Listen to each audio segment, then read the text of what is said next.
ప్రకాశం barrage వద్ద వరద ప్రవాహం క్రమంగా తగ్గుతోంది. మరింత సమాచారం మా ప్రతినిధి కృష్ణమనాయుడు ప్రత్యక్ష ప్రసారం ద్వారా అందిస్తారు.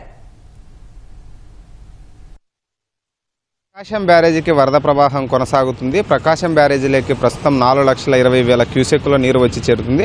బ్యారేజీలోని 69 గేట్లను ఎత్తి నీటిని దిగువకు విడుదల చేస్తున్నారు. అయితే గురువారంతో పోలిస్తే ప్రకాశం బ్యారేజీకి దాదాపు 1,00,000 క్యూసెక్కుల మేర వరద నీరు తగ్గింది. మోంతా తుఫాను ప్రభావంతో తెలంగాణ వ్యాప్తంగా నిన్న భారీ నుంచి అతి భారీ వర్షాలు కురిశాయి. ఈ క్రమంలోనే ఎగువ ప్రాజెక్టులకు నీరు వచ్చి చేరింది. పులిచింతల ప్రాజెక్టుకి నిన్న దాదాపు 5,00,000 క్యూసెక్కుల మేర నీటిని దిగువకు విడుదల చేశారు. అయితే రాత్రికి మాత్రం 4,00,000 క్యూసెక్కుల మేర నీటిని తగ్గించి కేవలం 1,00,000 క్యూసెక్కుల మేర మాత్రమే వదిలారు. ప్రస్తుతం ఆ 1,00,000 క్యూసెక్కులని సాగర్ ప్రాజెక్టు నుంచి ఎగువ నుంచి వస్తున్నటువంటి నీటి ఉధృతితో మరో 1,50,000 పెంచారు. ప్రస్తుతం పులిచింతల ప్రాజెక్టు నుండి 2.5 లక్షలు వస్తుంది.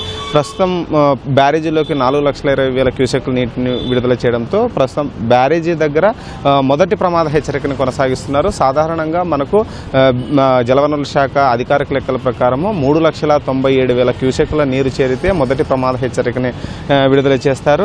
బ్యారేజీ దిగువనున్నటువంటి లంక గ్రామాల ప్రజలకు అప్రమత్తం చేస్తారు. ఇప్పటికే ఆ ప్రక్రియ అంతా కొనసాగింది. నిన్నటి నుంచి మొదటి ప్రమాద హెచ్చరికతో పాటు రెండో ప్రమాద హెచ్చరిక కూడా కొనసాగింది. రాత్రికి రెండో ప్రమాద హెచ్చరికను తీసేశారు. ప్రస్తుతం మొదటి ప్రమాద హెచ్చరిక మాత్రమే నడుస్తుంది. అయితే దివిసీమ ప్రాంతంలో ఉన్నటువంటి రైతాంగాన్ని మొత్తం ఇప్పటికీ అప్రమత్తం చేశారు. ప్రస్తుతం బ్యారేజీకి ఉన్నటువంటి 4,20,000 కొనసాగుతున్నటువంటి నేపథ్యంలో ఈ ప్రక్రియను కొనసాగిస్తున్నట్టు జలవనరుల శాఖ అధికారులు చెప్పారు. లంక గ్రామాల ప్రజలను కూడా అప్రమత్తం చేశారు. ఎప్పటికీ అలర్ట్గా ఉండాలని చెప్పారు. అయితే నిన్నటితో పోలిస్తే వరద ప్రవాహం తగ్గింది. ఈ సాయంకాలానికి కూడా మరింత వరద ప్రవాహం తగ్గుతుందని, దాదాపు 1,00,000 క్యూసెక్కుల మేర వరద ప్రవాహం సాయంకాలానికి తగ్గేటువంటి అవకాశం ఉందని జలవనరుల శాఖ అధికారులు అంచనా వేశారు. ఇకపోతే నిన్నటి వరదకి ఎగువ ప్రాంతంలో వస్తున్నటువంటి వరదకి ఒక బోటు ఇబ్రహీంపట్నం దగ్గర ఉన్నటువంటి తుమ్మలపాలెం దగ్గర ఎగువ నుండి కొట్టుకొచ్చింది. అయితే పెను ప్రమాదమే తప్పిందని చెప్పవచ్చు.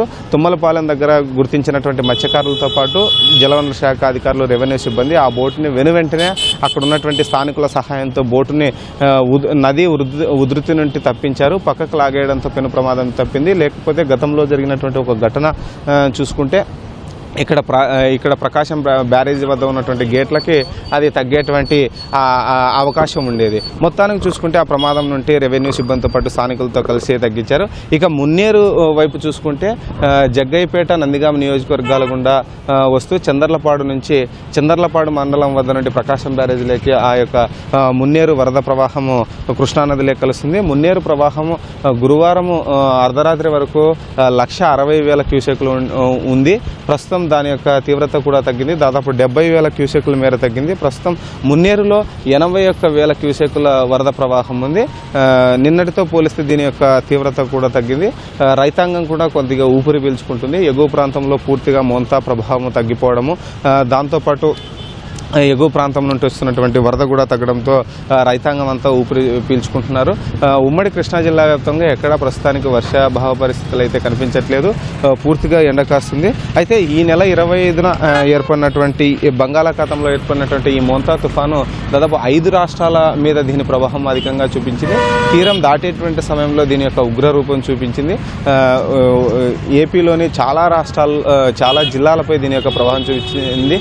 ముఖ్యంగా ఉమ్మడి గుంటూరు జిల్లా, ఉమ్మడి కృష్ణా జిల్లా, ప్రకాశం జిల్లా, నెల్లూరు జిల్లాపై దీని ప్రభావం అధికంగా ఉంది. దీంతోపాటు ఉమ్మడి తూర్పుగోదావరి, పశ్చిమ గోదావరి జిల్లాలపైన అధికంగా చూపించింది. దీంతో వేలాది ఎకరాల పంట నష్టం కూడా జరిగింది.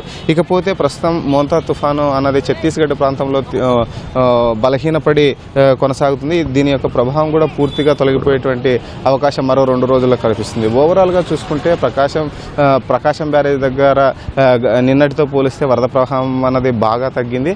ప్రస్తుతం ఉన్నటువంటి 4,20,000 క్యూసెక్కుల యొక్క నీరు అన్నది కొనసాగుతుంది. దీని యొక్క ప్రవాహం కూడా తగ్గుముఖం పడుతుందని జలవనరుల శాఖ అధికారులు చెబుతున్నారు. మొదటి ప్రమాద హెచ్చరిక కొనసాగుతున్నటువంటి నేపథ్యంలో దివిసీమతో పాటు మిగిలినటువంటి లంక గ్రామాల ప్రజలను అప్రమత్తం చేసి రైతాంగాన్ని నదీ తీర ప్రాంతాలకు వెళ్ళనేట్లేదు. మరోవైపు మత్స్యకారులను కూడా మొదటి ప్రమాద హెచ్చరిక కొనసాగుతున్నందున ఎవరూ వేటకు వెళ్ళవద్దని సూచనలు చేస్తున్నారు. అక్కడ రెవెన్యూ సిబ్బందితో పాటు గ్రామస్థాయి సిబ్బందిని కూడా పెట్టి నిత్యం పర్యవేక్షిస్తున్నారు. ఇది ఇక్కడ ఉన్నటువంటి తాజా పరిస్థితి. కెమెరామెన్ స్వామితో కృష్ణంనాయుడు, ఈటీవీ న్యూస్, విజయవాడ నుంచి.